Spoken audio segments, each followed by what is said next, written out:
ಋತೂನಾಂ ಚ ಅನುವರ್ತೇತ ಶರೀರಸ್ಯ ಹಿತಂ ನಿತ್ಯಂ.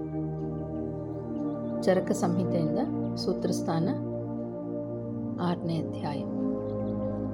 ಆರೋಗ್ಯವನ್ನು ಕಾಪಾಡಿಕೊಳ್ಳಲು ಮತ್ತು ರೋಗವನ್ನು ತಡೆಗಟ್ಟಲು ಋತುಮಾನಗಳಿಗೆ ಸೂಕ್ತವಾದ ಕಟ್ಟುಪಾಡುಗಳನ್ನು ಯಾವಾಗಲೂ ಅನುಸರಿಸಬೇಕು. ನಮಸ್ಕಾರ, ನಾನು ಡಾಕ್ಟರ್ ಪದ್ಮಾವತಿ. 22ನೇ ದಿವಸದ ಜ್ಞಾನಾಮೃತ ಪಾಡ್ಕಾಸ್ಟ್ ಸೀರೀಸ್ಗೆ ಎಲ್ಲರಿಗೂ ಸ್ವಾಗತ. ಇವತ್ತಿನ ವಿಷಯ ಋತುಚರ್ಯ.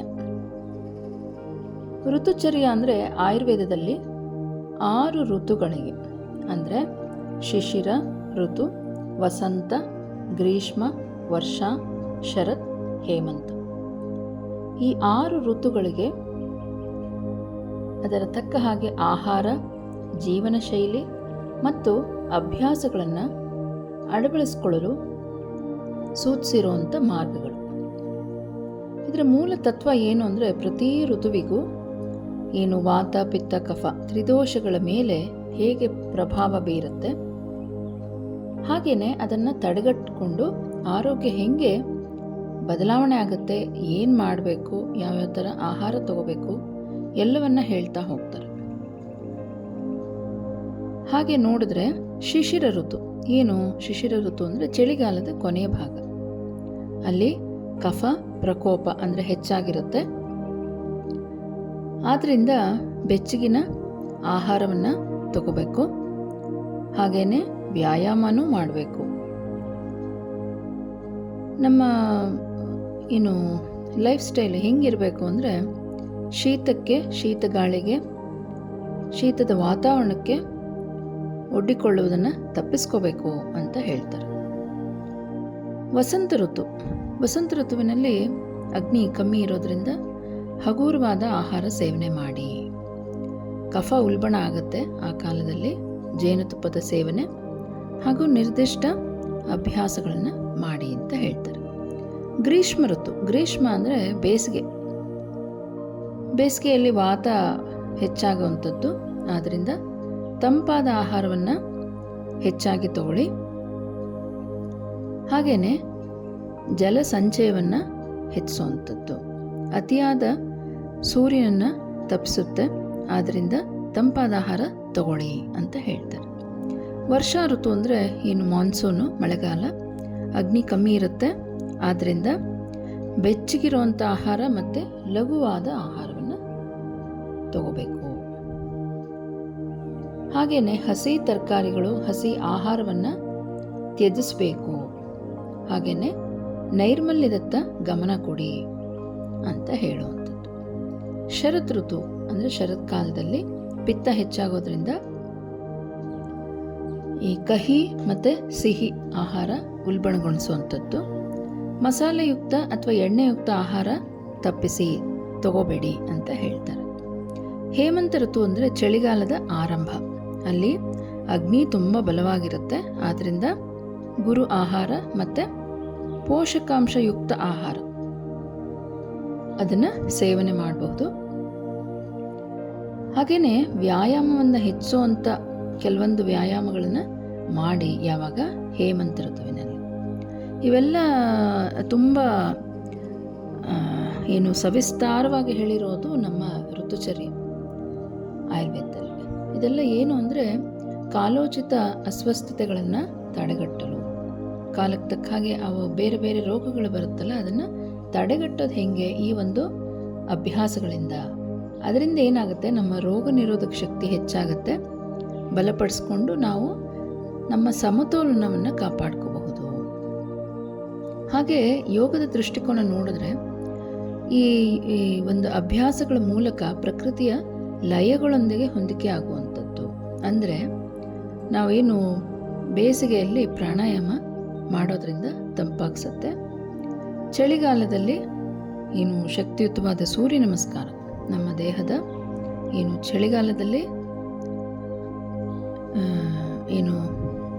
ಜಡತ್ವ ಹೆಚ್ಚಾಗಿರೋದ್ರಿಂದ ಆಗಿನ ಒಂದು ಸಮಯಕ್ಕೆ ಸೂರ್ಯ ನಮಸ್ಕಾರ ಬಹಳ ಸೂಕ್ತ. ಹಾಗೆ ಮಳೆಗಾಲದಲ್ಲಿ ಮೃದುವಾದ ಧ್ಯಾನ, ಇದು ವಾತವನ್ನು ಸ್ಥಿರಗೊಳಿಸುತ್ತೆ. ಇಲ್ಲಿ ಏನು ಹೇಳ್ತಾರೆ ಅಂದರೆ ಹೊಂದಾಣಿಕೆ ಮತ್ತು ಸಮತೋಲನ. ಹೊಂದಾಣಿಕೆ ಯಾವುದಕ್ಕೆ? ಪ್ರಕೃತಿಯ ಚಕ್ರದೊಂದಿಗೆ ನಮ್ಮ ಹೊಂದಾಣಿಕೆ ಆದರೆ ನಮ್ಮ ದೇಹ ಮತ್ತು ಮನಸ್ಸಿನ ಸಮತೋಲನ ಆಗುತ್ತೆ ಅಂತ ಹೇಳುವಂಥ ಶಾಸ್ತ್ರ. ಹಾಗೆ ಋತುಮಾನಗಳಿಗೆ ಹೊಂದಿಕೆ ಆಗೋದ್ರಿಂದ ಬದುಕುವುದು ಒಂದು ಧರ್ಮವನ್ನು ಪ್ರತಿಬಿಂಬಿಸುತ್ತೆ ಅಲ್ವಾ? ಏನು ಕಾಸ್ಮಿಕ್ ಕ್ರಮ, ಅದಕ್ಕೊಂದು ಕ್ರಮ ಇರುತ್ತಲ್ವ, ಸುತ್ತಲೂ ಹೊರಗಿನ ಪ್ರಪಂಚ ಪ್ರಕೃತಿಯೊಂದಿಗೆ ಅದರೊಂದಿಗೆ ನಮ್ಮ ಸಾಮರಸ್ಯ ಬೆಳೆಸ್ಕೋತಾ ಹೋದರೆ ಅದು ನಮ್ಮ ಧರ್ಮ ಅಂತ ಹೇಳಿದ್ದಾರೆ. ಋತುಗಳು ನಮಗೆ ಅತ್ಯವಶ್ಯಕ ಹಾಗೂ ಸ್ಥಿತಿಸ್ಥಾಪಕತ್ವದ ಅಗತ್ಯವನ್ನು ನೆನಪಿಸುತ್ತೆ. ಹೇಗೆ ನಾವು ಪ್ರಕೃತಿ ಬದಲಾಗ್ತಾ ಇರುತ್ತೋ ಅದೇ ರೀತಿ ನಮ್ಮ ಅಭ್ಯಾಸ ಮತ್ತು ಮನಸ್ಥಿತಿ ಅಂದರೆ ಯಾವುದೇ ಒಂದು ವ್ಯತ್ಯಾಸಗಳಾದರೂ ನಾವು ಅದನ್ನು ಸ್ವೀಕರಿಸುವಂಥದ್ದು ಮತ್ತು ಸಮತೋಲನವನ್ನು ಬೆಳೆಸ್ಕೊಳ್ಳುವಂಥದ್ದು, ಇವೆಲ್ಲವೂ ನಮಗೆ ಅರ್ಥ ಆಗ್ತಾ ಹೋಗುತ್ತೆ, ನಮಗೆ ಕೊಡುವಂಥ ಪ್ರಕೃತಿಯ ಪಾಠ. ಹಾಗಾದರೆ ಆಧುನಿಕ ವಿಜ್ಞಾನ ಏನು ಹೇಳುತ್ತೆ? ಸರ್ಕ್ಯಾಡಿಯನ್ ರಿದಮ್ ಅಂದರೆ ನಮ್ಮ ದೇಹದಲ್ಲಿರುವಂಥ ಸರ್ಕ್ಯಾಡಿಯನ್ ಕ್ಲಾಕ್, ಹೊರಗಡೆ ಇರುವಂಥ ಒಂದು ಸೀಸನಲ್ ಕ್ಲಾಕ್, ಆ ಕಾಲೋಚಿತ ಲಯಗಳು ಚಯಾಪಚಯ ಕ್ರಿಯೆ ಅಂದರೆ ನಮ್ಮ ಮೆಟಬಾಲಿಸಮ್ಗೆ, ರೋಗ ನಿರೋಧಕ ಶಕ್ತಿ ಮತ್ತು ಮನಸ್ಥಿತಿಯ ಮೇಲೆ ಪರಿಣಾಮ ಬೀರುವಂಥದ್ದು ಅಂತ ಜೀವಶಾಸ್ತ್ರ ಹೇಳುವಂಥದ್ದು.